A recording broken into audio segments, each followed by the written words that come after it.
So, good afternoon everyone. So today, after talking about the male reproductive system, of course we'll talk about also the female reproductive system. So let's have an in-depth discussion about the female reproductive system. So, trigger warning lang, makakita mo mga pictures na sa private parts. I think we're all old enough na dili tang mailangan ng picture. So, yeah. So, for the menstrual ovarian cycles, for female reproductive cycle overview. Female gamete maturation is cyclical, unlike the sperm production of the male. Just like what the previous group mentioned before, kanina na ang men, it continuously produce sperm, but unlike men, women, kay produce sila once, kakapi na siya sa menstrual cycle nila, which is ka-produce sila one egg. So, ano siya? So, one egg, ovum or the egg develops and is released during ovulation. One egg per ovary. One egg per ovary. Yes. There are two ovaries. That's for consideration. And menstrual cycle averages 28 days and begins on first day of menstruation. So, halimbawa, correct me if I'm wrong, mga girls, I'm not really sure if I know. So day 1 to 5, menstruation occurs if the egg is not fertilized by sperm. Blood is lost. So day 5 to 14, FSH or the follicle stimulating hormone causes the egg to mature in the ovary. And day 14, LH or the luteinizing hormone stimulates the release of an egg. And day 14 to 28, progesterone maintains the lining of the uterus ready for a fertilized egg. So next. So let's talk about the ovarian function. So ovarian function, one oocyte matures each cycle, just like what I said earlier. The ovaries both produce hormones and mature gametes. So let's talk about the hormones later on na ma-discuss natin dalo. Ovulation occurs around the midpoint of the cycle. So for hormonal regulation, cycle controlled by hypothalamus and anterior pituitary. Yes. Baka question mo kasi maka-ask mo ano na-include ang hypothalamus and anterior pituitary na sa brain mo na siya malocate, hindi man sa private part sa isa kabae. Well, kanyang hypothalamus and anterior pituitary, sila itong produce sa hormones na sila ka-control rather sa hormones sa female reproductive system na i-talk na mo later on. And hormones trigger ovary and uterus changes. These structures work in coordination. So for uterine changes, yes. For uterine changes, uterine prepares to support an embryo. Menstruation happens only when no pregnancy occurs. Changes repeat every cycle. Kaling menstruation happens only when no pregnancy occurs. Based on ako research akong na-read earlier na siyempre every monthly. Yeah, it's a cycle, di ba, na produce, mens ang bae, pero during the pregnancy, wala siya, mag-stop ang cycle. Ito siya. And we have follicular phase and luteal phase na ako pa ang i-talk in depth later on. Okay, na siya sa next chapters, guys. So, for the anatomy of the female. Yes, anatomy of the female reproductive system. So, female internal genitalia. So, di ba, makita ninyo ang private part sa isa kabae, different yun ng part sa sulod. Different po ng part sa gawas, external and internal. Yes, it includes ovaries, fallopian tubes, uterus, cervix, and vagina. Ovaries located in upper pelvic cavity, fallopian tubes, subvertebrae that guide egg movement, uterus is muscular organ for menstruation and fetal development. Cervix connects uterus to vagina. So here is a picture, mas clear picture, a side view of a female internal genitalia. So makita niyo mo dire ang ovaries, yes, ovaries, which produce the female gametes or the eggs. Then makita po niyo mo ang fallopian tubes. Here, this is the fallopian tube. It transports the ovulated egg. And next, we have also the uterus here, makita niyo dire. And also we have the cervix, which is here. And also the vagina, which is here, which is the pagawas na part. For a frontal view of the female internal genitalia, so mo mas clear view. So here's the fallopian tube, So mga question mo ano, dili connected ang fallopian tube sa ovary. Well, kung mag-produce na egg ang ovary, ang fallopian tube lang ang magay sa egg palalo. There is uterus. And next, for the female, external genitalia or the vulva.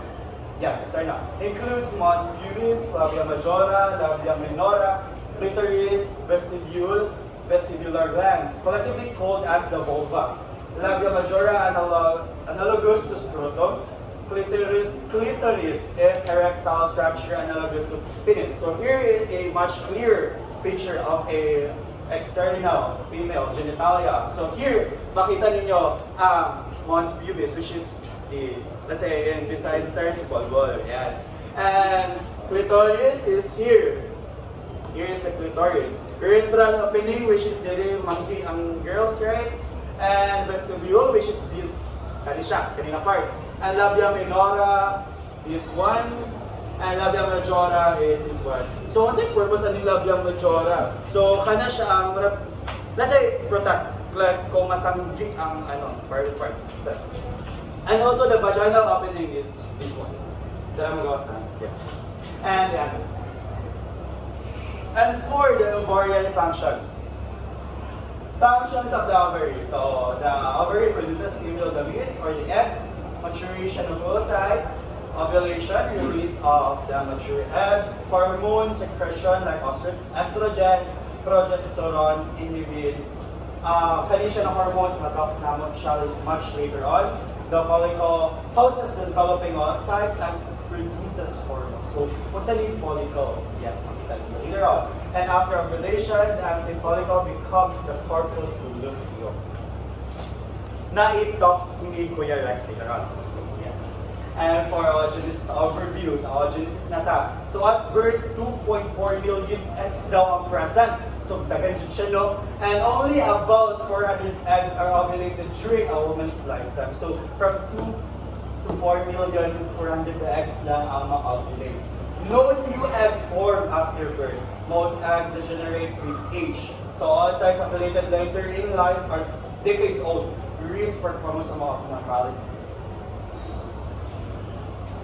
So here, yes, let's talk about this diagram.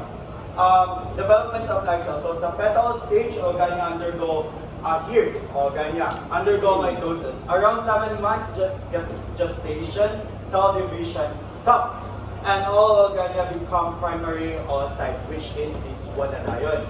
Then for the primary oocytes, which is kanina contain 46 chromosomes, enter meiotic arrest or pause in meiosis until puberty.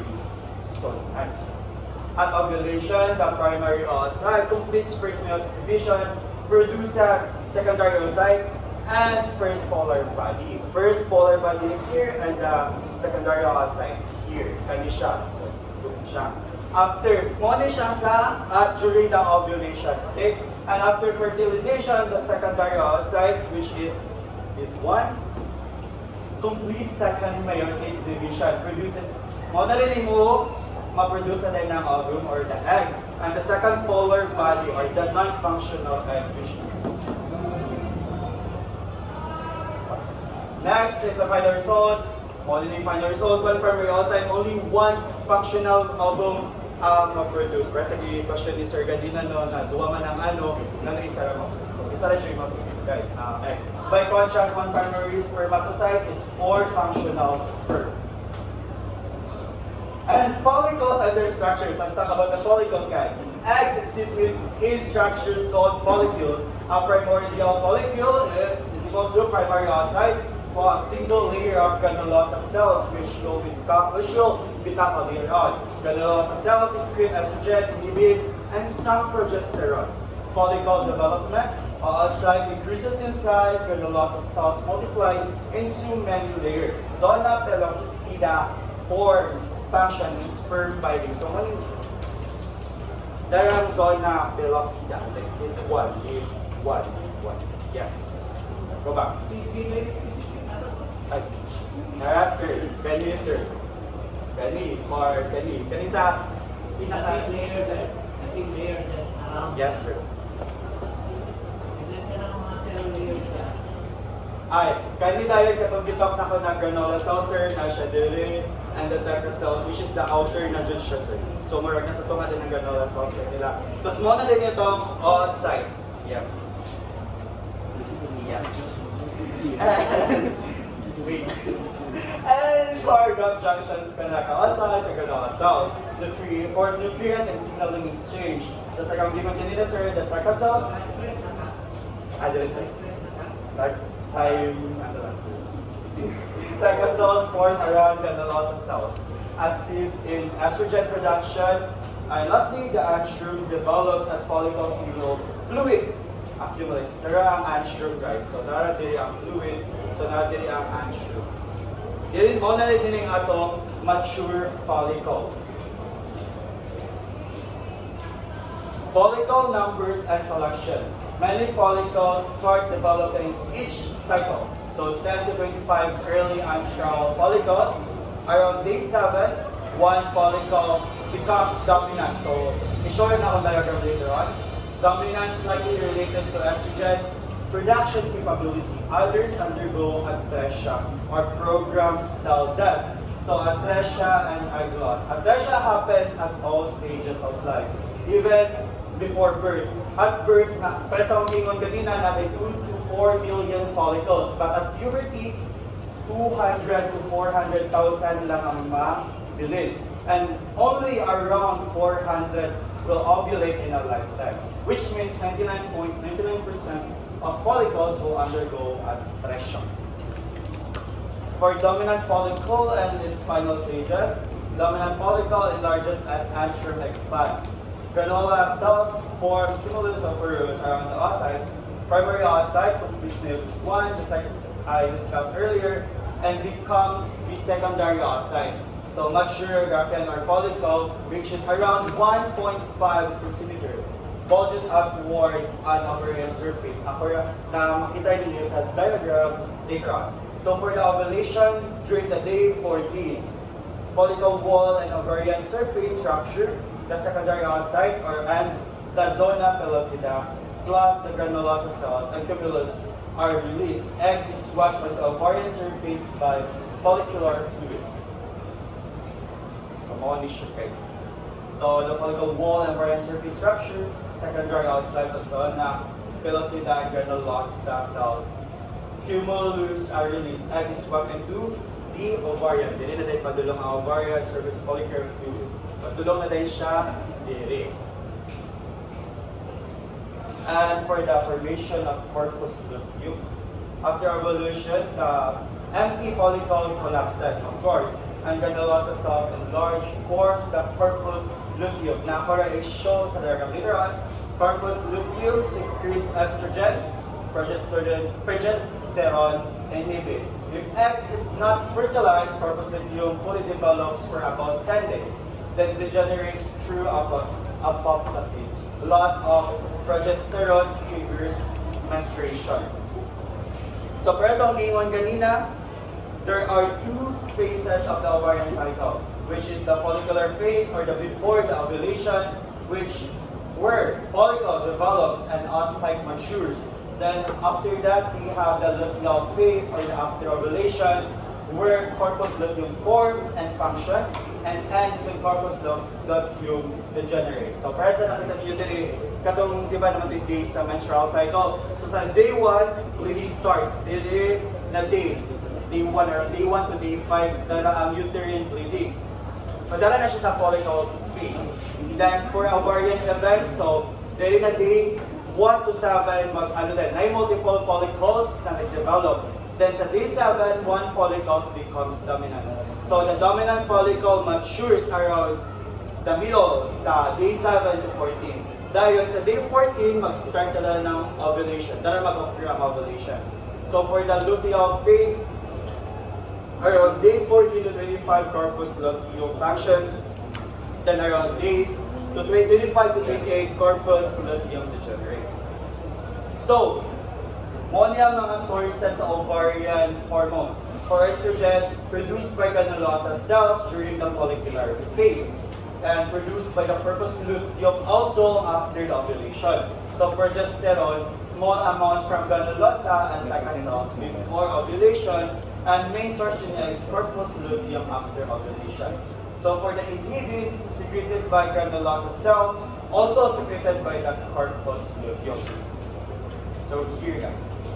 So mo yung granulosa cells, mo yung theca cells, mo yung follicle kumbaga. So dito, yes, mo siya. Then let's talk about the control of ovarian functions. So for the major hormonal controls of ovarian function, kani siya ng mga hormonal controls kay matakod lang mo siya ikapila sa mga nila. Ovarian function is controlled by GnRH from hypothalamus, FSH or and LH from anterior pituitary, estrogen and progesterone from the ovary. So GnRH is released in pulses and the pattern changes during the menstrual cycle. The pituitary sensitivity to GnRH changes throughout the cycle. The ovary's sensitivity to FSH and LH also changes across phases. So, mali siya.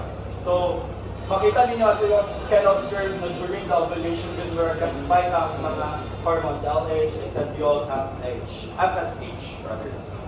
Then, hormone pattern during menstrual cycle. So, FSH, it rises early in follicular phase, then gradually decreases. Small mid-cycle increase near ovulation. So for the LH, it remains steady during most of the follicular phase. Large mid-cycle surge that triggers ovulation. So for the early follicle development, preantral and early antral follicles are always present in the ovary. Further growth requires FSH stimulation. So before puberty, FSH are too low. So follicles remain dormant for a time. But after puberty, FSH rises. So mudaga na siya, menstrual cycles begin and follicles start maturing. FSH and LH division of labor. FSH, granola, there's a granola from granola cells, stimulates proliferation and estrogen production. So LH from theca cells stimulates androgen synthesis converted to estrogen by granola cells. And both granola cell and theca cells must work together to produce enough estrogen. Here, para sa mga ipakita ganyan na diagram. So, money siya. Ovulation or annulation area. Morning corpus luteum. So, for the estrogen and negative feedback. Rising estrogen equals to negative feedback on pituitary reduces the FSH and LH na makita ninyo diri na diagram. Inhibin from granulosa cells, specifically present FSH ensures only the dominant follicle continues to mature. So function of LH surge stimulates granulosa cells, triggers ovulation, initiates processes somewhere in the ovarian cycle. So termination of LH surge, negative feedback from rising progesterone, down regulation of LH receptors. If you keep the stage now to your other partner, Yes, sir. you are going back around and around with what you have been discussing. So power and siya, guys. So kindly give the space now to your partner. So hard. Yeah, what do you? Let's go guys. Let's start with the estrogen. It is the major growth and maintenance hormone. So, as we all know, it promotes the breast development and gives typical body its shape by increasing the fat in the parts in our storage, such as the hips and the thighs.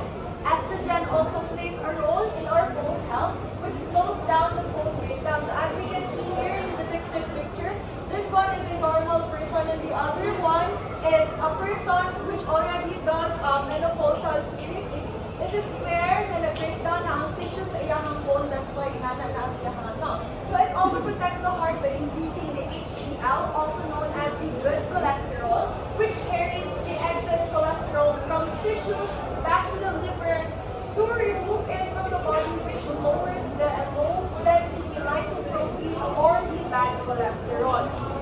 Next is progesterone. So, as we all know, progesterone is mura na siya na prepares the body for pregnancy. It transforms the endometrium into a more comfortable, nutrient-rich later to implant the embryo. So, we have here three casyndromes, the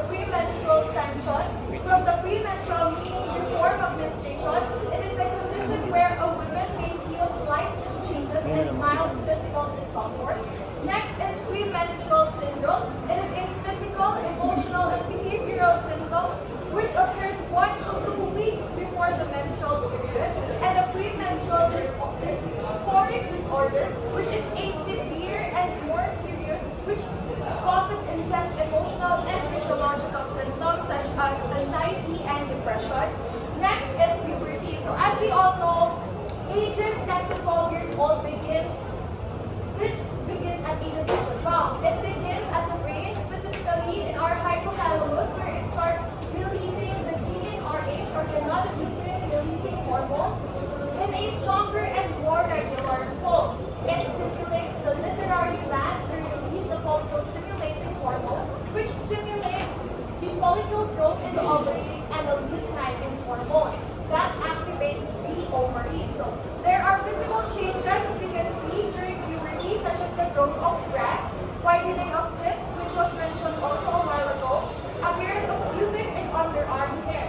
Next is menarche. So this is We have to stop because it's another class coming. Sir, sorry, video na Sir, namin, pwede sir. mo mag-video na lang. Ako lang observation sa okay. Wala nang i-follow ang organization sa Facebook. Smoke break, sir.